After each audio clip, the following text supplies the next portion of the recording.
Ya wis matur suwun iki sampean kabeh wis mengikuti aku wis ndelok videoku aja lali videone delok sampe entek. Sek apik-apik video sing arep tak upload iki jan sik mening-mening. Sing rung follow di-follow, sing rung subscribe di-subscribe, sing rung mitet jempole ndang dipitet bono. Iki lek gelem nyuting arah nyanan lah, bagi pemandangane apik.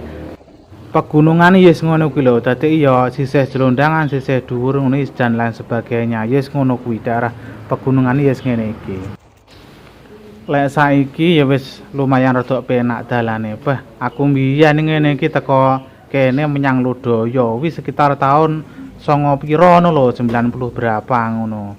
Kuwi numpak sepeda ontel lho, teko kene sampai teko Lodaya sepeda ontel. Bah, tapi kayak dalan iki jan sik mangadam waktu sak endas-endas ngono lek udan lonyo. Wah, lek saiki iki wis ra nemen-nemen wis mendak penak. Ya Mas yo cara-carane iki rusak gitu.